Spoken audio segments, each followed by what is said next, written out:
Halo, balik lagi dengan saya Nara. Dan hari ini kita mau ngobrol karena sebentar lagi akan pengumuman beasiswa LPDP. Dan saya punya pesan-pesan buat teman-teman yang keterima ataupun nggak terima beasiswa LPDP. See you, Giring. Halo, ketemu lagi dan saat ini saya sedang di Cabot Circus. Jadi Cabot Circus ini sih gampangnya adalah mall kali ya. Jadi karena banyak toko-toko sama toko pakaian, toko makanan tuh di belakang saya. Cuman mungkin nggak kayak mall di Indonesia. Di sini tuh orang nggak terlalu suka dengan mall yang kayak fully close gitu ya. Jadi di sini sebagian besar tempatnya kayak semi terbuka gitu. Jadi saya lihat atapnya tuh kaca gitu ya. Terus nggak ada tembok utamanya gitu loh. Jadi lebih karena ada toko-tokonya pinggir-pinggirnya gitu. Nah, di sini tempatnya asik banget untuk belanja karena kawasannya cukup luas. Jadi kalau bawa keluarga juga aman gitu ya, semua jalan kaki kayak gini. Nah, terus ya semuanya lengkap sih. Mau makanan, pakaian umum biasanya ada sih semua.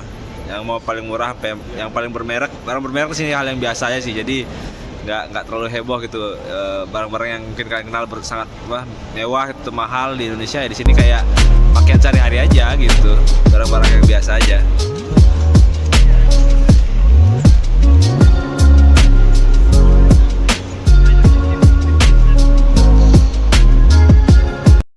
Nah, di sini juga enaknya di mana-mana tuh ada tempat duduk ya. Di mall kayak gini nih ada tempat duduk kayak gini, batu di taman-taman, di banyak fasilitas umum tuh tempat duduknya, bahkan yang tempat yang agak aneh-aneh yang kita jarang datengin pun ada tempat duduknya. Jadi ya semua orang bisa santai-santai.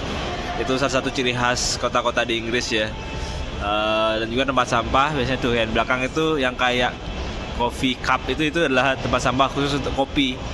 Jadi memang terpisah khusus lah, jadi untuk recycle kemasan kopi.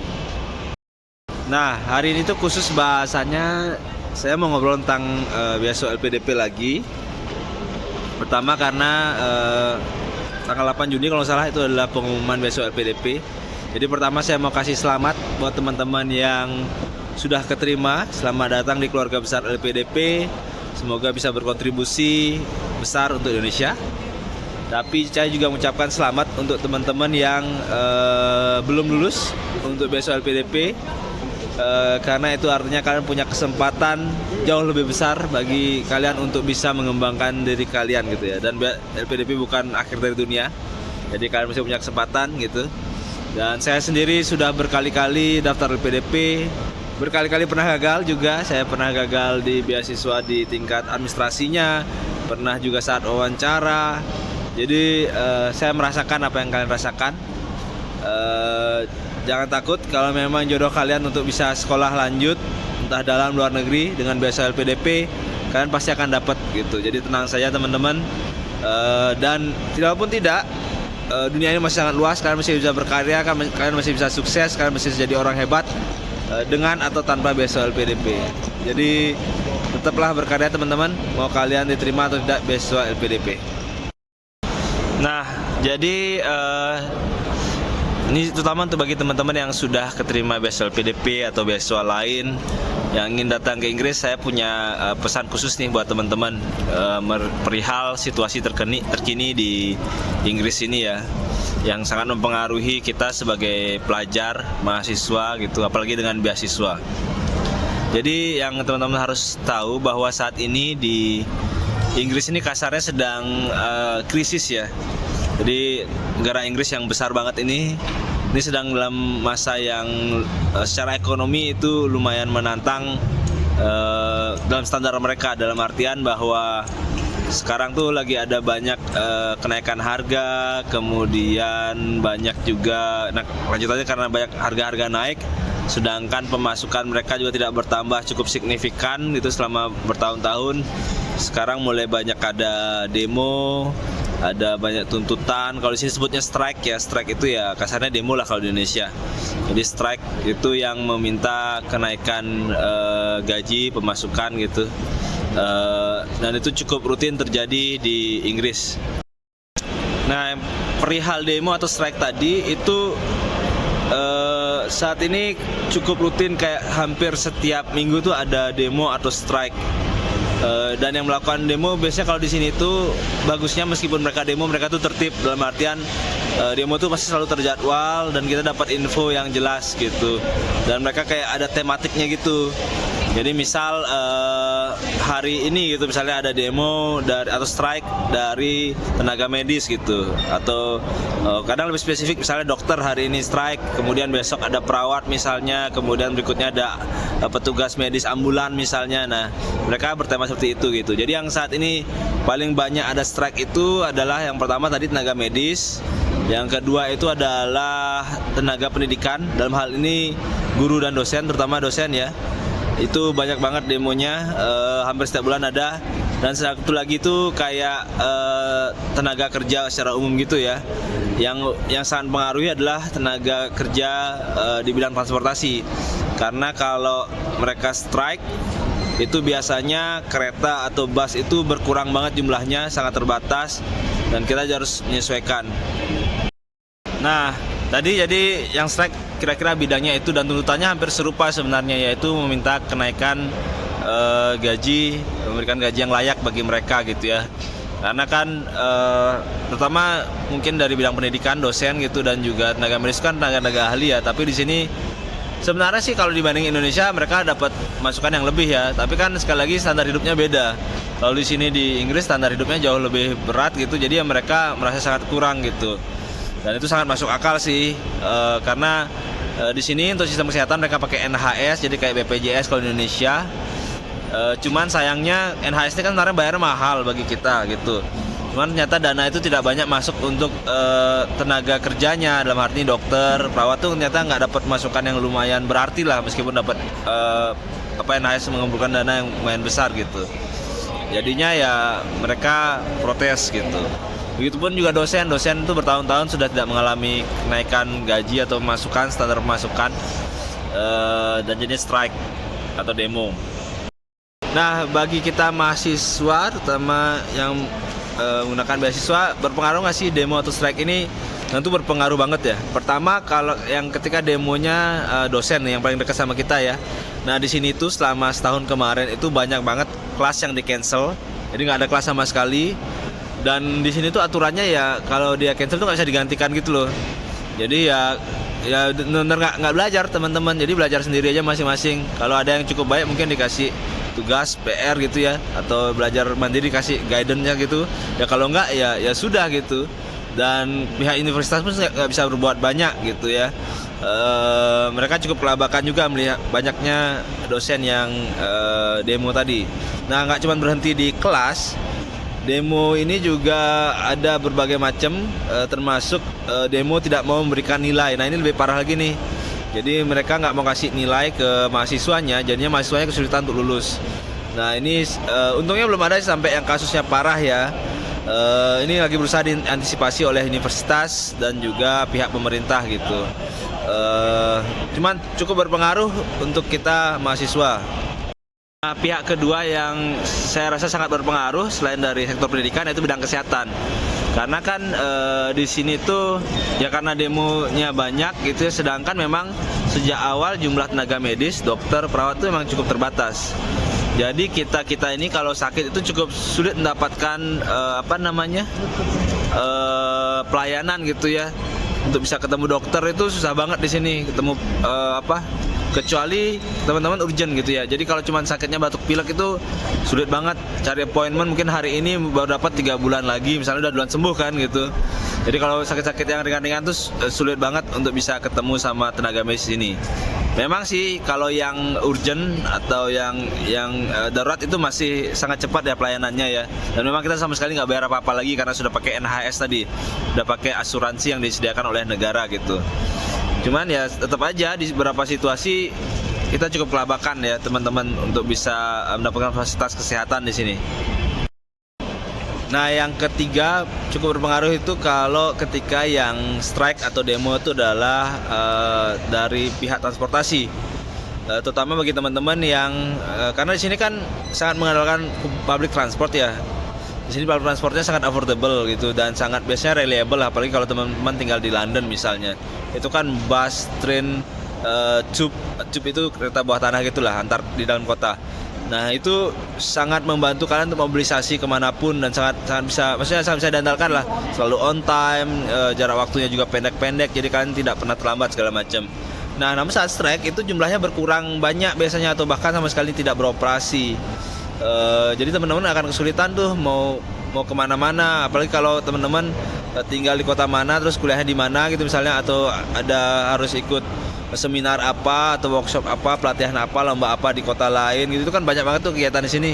Nah itu kalau ketika strike itu kalian akan sulit, dan banyak banget kegiatan yang akhirnya kegiatan akademik juga termasuk itu di cancel karena strike tadi. Jadi kita harus adaptasi gitu.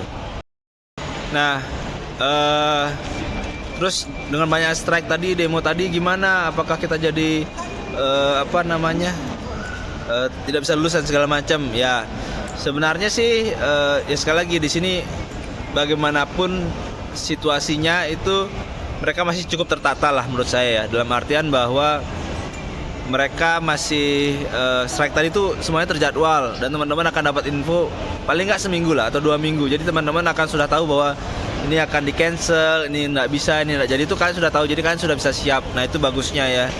Jadi semuanya rapi, tertata, dan teman-teman bisa bersiap. Jadi selama teman-teman memperhatikan dengan baik update-update terbarunya, itu sebenarnya nggak akan terlalu ada banyak masalah lah bagi teman-teman ya. Dalam artian menyesuaikan tadi dengan jadwal kuliah, jadwal keluar kota juga itu disesuaikan aja dengan situasi sekarang. Jadi meskipun terdengar seram gitu, ada demo berkali-kali hampir setiap minggu, ya sebenarnya nggak seburuk itu ya. Saya sendiri juga kalau dibilang terdampak ya terdampak, tapi kayak ya masih bisa kok lanjut kuliah, saya masih bisa lancar, cuman mungkin bisa diatur kadang-kadang kalau ada strike train itu. Jadi ya kalau harusnya hari ini ketemu mungkin besoknya, atau kita ganti awalnya mau offline jadinya online, misalnya meeting sama supervisor profesor saya gitu misalnya. Jadi semuanya masih bisa diadaptasikan lah gitu teman-teman. Nah kalau lihat dari perkembangannya, memang ada beberapa strike yang akhirnya sudah berhasil dipenuhi oleh pemerintah ya. Jadi ada tuntutan-tuntutan yang sudah berhasil deal dengan pihak-pihak terkait gitu ya, yang melakukan strike atau demo tadi. Cuman memang masih banyak yang masih protes lah gitu ya. Dan situasi sudah membaik, tetapi kalau kita lihat sih sepertinya masih akan ada strike beberapa bulan ke depan. Mungkin akan pengaruhi juga teman-teman yang akan datang di tahun ajaran baru, misalnya di bulan September, Oktober itu. Saya rasa sih sampai akhir tahun ini tuh masih akan ada beberapa kali gitu ya. Mungkin sampai awal-awal di tahun depan gitu ya. Nah karena pemerintah juga masih jalan, pemilunya masih 2025 kayaknya, masih 2 tahunan gitu. Kita doa aja sih semoga cepat beres, tapi sepertinya masih ada. Jadi teman-teman semua itu harus bersiap dengan situasi ini, yang mau datang ke Inggris, mau sekolah, apalagi dengan menggunakan beasiswa. Nah dampak lainnya dari situasi krisis ekonomi yang dialami Inggris saat ini, selain strike tadi, itu adalah yang paling penting adalah akomodasi krisis. Jadi di Inggris ini lagi ada situasi sulit di mana kita sangat sulit untuk mendapatkan akomodasi yang terjangkau gitu ya. Jadi teman-teman buat yang mau ke Inggris, segera kalau sudah pasti ya dapat LPDP segala macam, segera cari akomodasi. Saya punya beberapa tips untuk itu. Yang pertama, saya sangat sarankan kalau bisa dapat akomodasi kampus, sebaiknya ambil akomodasi kampus ya. Kenapa gitu ya? Mungkin akomodasi kampus nggak yang paling murah ya, masih ada kalau ambil yang private itu tempat tinggalnya ada yang lebih murah kok gitu.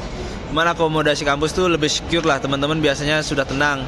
Dan banyak akomodasi kampus itu biasanya sudah include bills, artinya sudah tidak nggak bayar listrik atau air atau tambahan lagi.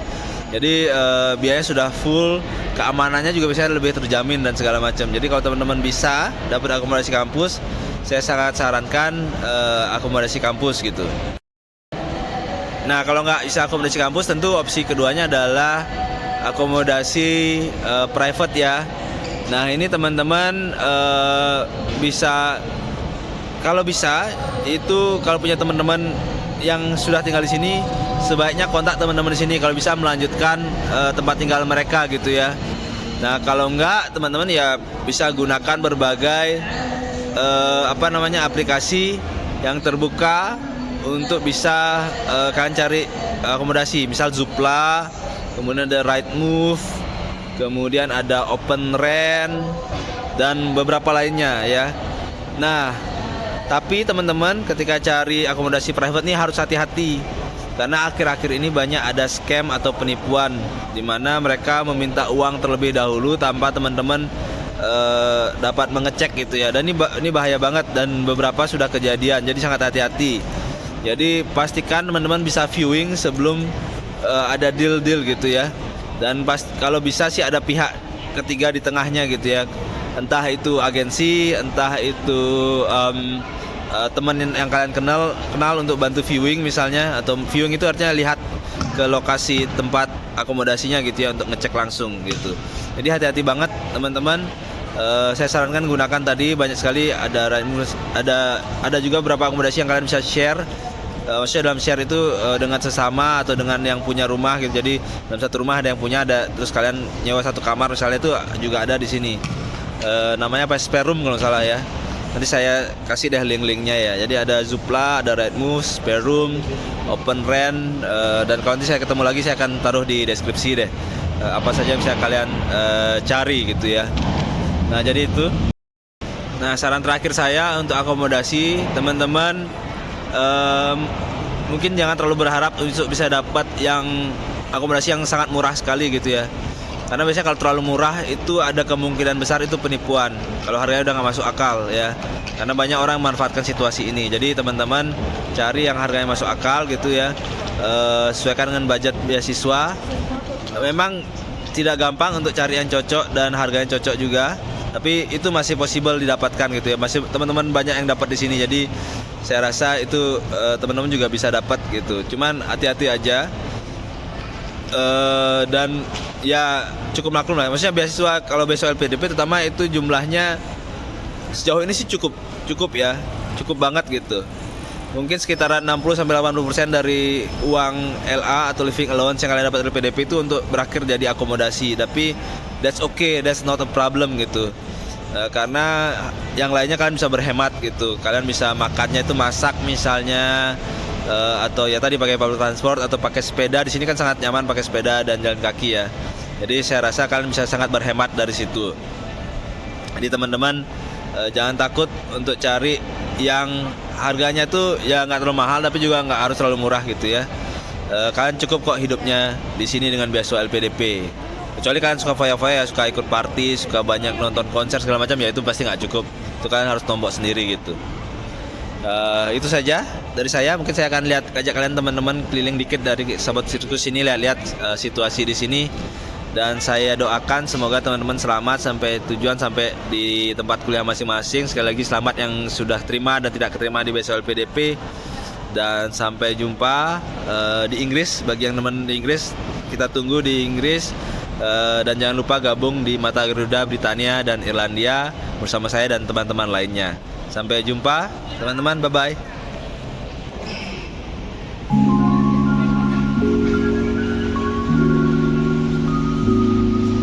Ini kawasannya daerah Kebab Sirkus tuh yang tadi yang di sini ya. Ini Kebab Sirkus tuh, jadi banyak banget jual belanjanya. Nah, tapi sini juga namanya ada Kebab juga ya kalau nggak salah. Ini kayak masih kawasan yang luas banget gitu. Jadi kita tinggal nyebrang. Di sini ada Itsu, nih tempat makan Jepang gitu. Terus sini ada Sainsbury lokal. Sainsbury lokal nih ya Alfamart lah kalau di Indonesia ya. Dan ini ada banyak banget di mana-mana. Ini yang harganya menengah kalau Sainsbury lokal. Sainsbury ya. Kemudian ya tokonya ada O2, ini dulu kalau fans Arsenal pasti tahu. Ini jualan HP ya. Kemudian ya ada banyak toko-toko kecil gitulah kurang lebih dari kanan. Dan biasanya suka ada pengamen sih pinggir jalan. Atau di tengah-tengah tuh ada kayak cafe kecil gitulah. Dan belakang tuh ada Mountain Warehouse yang warna hijau. Itu adalah tempat toko-toko peralatan yang suka naik gunung gitu ya, outdoor activity kurang lebih. Terus ada Sport Direct. Ini Sport Direct ini toko olahraga, cukup banyak cabangnya dari mana-mana. Jadi mau beli sepatu futsal, baju jogging segala macam tuh ada di Sports Direct. Gitu. Nah ini tadi tak cek sih namanya Bristol shopping quarter ya. Jadi kawasan yang cukup luas lah, kawasan terbuka di mana ya teman bisa dapetin apapun lah sini. Terus di tengah-tengah tiba-tiba ada cafe kopi gitu ya, kurang lebih fancy gitu, cuman kayaknya pakai non permanen. Kemudian ini sekitar sini semua bank tuh, ada Metro Bank, kemudian ada Vodafone, ada Barclays, terus NatWest, terus sebenarnya kayak belakang tuh ada lagi bank lainnya. Jadi cukup banyak lah sekitar sini. Kalau TK Maxx itu tempat pakaian, jual beli pakaian ya.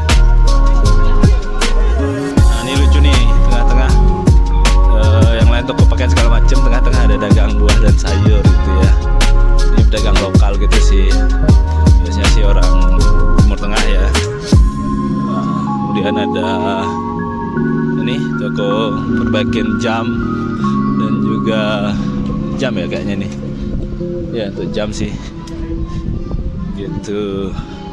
Terus ada Starbucks ini mah udah kayak warung kopi biasa ya, jadi nggak sekeren yang di Bali lah, di Indonesia gitu, lebih kayak toko aja gitu. Itu ada musisi jalanan tuh di sana.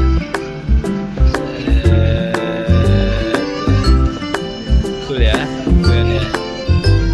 Nah terus ada Benhams, Greggs. Nah ini Primark ini adalah penyelamat mahasiswa Indonesia mungkin ya. Jadi kalau teman-teman nanti sampai sini ke Primark, ini adalah tempat beli pakaian yang harganya murah banget dan bagus-bagus gitu. Jadi rame banget biasanya, ngantrinya panjang-panjang banget karena ya tadi barangnya murah dan bagus. Memang secara environmental dia tidak friendly ya, karena di seperti industrinya sih cukup ini ya, cukup parah ya, dan banyak kan tuh barang-barang dari made in Bangladesh gitu ya. Ini emang lumayan parah nih. Cuman ya gimana ya, mahasiswa membutuhkan pakaian yang murah dan tetap bagus, yaitu ada di Primark. Dan juga biasanya untuk yang baru nyampe tuh perlu, karena nyampe di autumn ya, di saat musim gugur ya. Nah itu perlu banyak beli kayak duvet, selimut gitu-gitu. Nah itu di sini cari awal-awal. Nah nanti setelahnya mungkin bisa cari tahu sendiri tempat-tempat lainnya.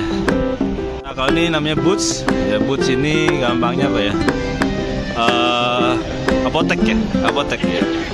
Ini lumayan ada di kota dimanapun di UK itu biasanya adanya Boots. Teman-teman kalau butuh apa-apa bisa sini.